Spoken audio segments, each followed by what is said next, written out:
High বন্ধুরা, এত বড় আলু দিয়ে আজকে কি রেসিপি হতে চলেছে তোমরা কি কেউ বুঝতে পারছো? আচ্ছা, আমিই বলে দিচ্ছি। আজকে রেসিপিটা হবে হচ্ছে টক ঝাল আলু কাবলি। তো অবশ্যই তোমরা পুরো রেসিপিটা দেখবে এবং পুরো আমাকে তারপরে একটা কমেন্টস করে বলবে যে রেসিপিটা কেমন হয়েছে। আলু কাবলির মেন পার্ট হচ্ছে মশলাটা যদি আমরা ভালোভাবে করতে পারি তো তাহলে একদম পারফেক্ট আলু কাবলি হবে। তো আমরা তো সবাই খেয়েছি ছোটোবেলায় কত আলু কাবলি, স্কুল থেকে আসার পথে, কাজ থেকে আসার পথে তখন সব থেকে প্রিয় খাবারই ছিল হচ্ছে আলু কাবলি, টক ঝাল মিষ্টি। তো ফার্স্টেই দেখো আলুটা আমরা কেটে নিয়েছি। কেটে নেওয়ার পরে আলু আর ছোলা মটরটা সিদ্ধ বসিয়ে দিয়েছি। আর হ্যাঁ, ছোলা মটরটা কিন্তু আগের দিন রাত্রে ভিজিয়ে রাখতে হবে। আর তারপরেই দেখো মশলাটা ভাজতে দিয়েছি। এদিকে মশলাটা ভাজতে গেলে লাগবে হচ্ছে জিরে, ধনে, মৌরি আর শুকনো লঙ্কা, তেজপাতা।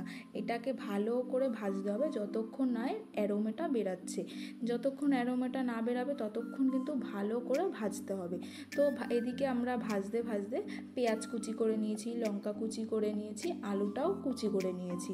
সেদ্ধ হয়ে গেছে তো আলুটাও কুচি করে নিয়েছি। তো আলুটা কুচি করে নেওয়ার পরে ছোলা বুট দিয়ে দিয়েছি, তারপরে পেঁয়াজ কুচি, লঙ্কা কুচি। আর একটা জিনিস, তেঁতুলটা কিন্তু অন্তত 2-3 ঘন্টা আগে জলে, একটু বেশি করে জলে আর তার মধ্যে একটু নুন দেবে, নুন দিয়ে ভিজিয়ে রাখবে। তাহলে দেখবে সুন্দর তেঁতুলের যে টকটা সেটা বেরিয়ে আসবে। অবশ্যই ভালো করে একদম সব কিছু মশলা দেওয়ার পরে তারপরে যে আমরা যে মশলাটা করে রেখেছিলাম সেই মশলাটা তো অবশ্যই দিতে হবে। দেওয়ার পরে ভালো করে, আর হ্যাঁ, এখানে কিন্তু অবশ্যই বিট নুন ব্যবহার করবে, তাছাড়া অন্য কোনো নুন ব্যবহার করবে না, তাহলে টেস্টটা খুব সুন্দর আসবে। তো ভালো করে দেখো মাখছি। তো এরপরে না কি হয়েছিল, একটু আমাদের টকটা কম হয়ে গেছিলো। তো টকটা কম হয়ে যাওয়ার পরে আমরা না একটু লেবু দিয়েছিলাম ঘরে, কারণ তখন তো আর তেঁতুল দিতে পারবো না, তাই জন্য একটু লেবু দিয়েছিলাম। তো হেব্বি সুন্দর হয়েছিল। গন্ধরাজ লেবু দেবে তোমরা, গন্ধরাজ লেবু দিলে গন্ধটা এত সুন্দর এসেছিল কি আর বলবো তোমাদের।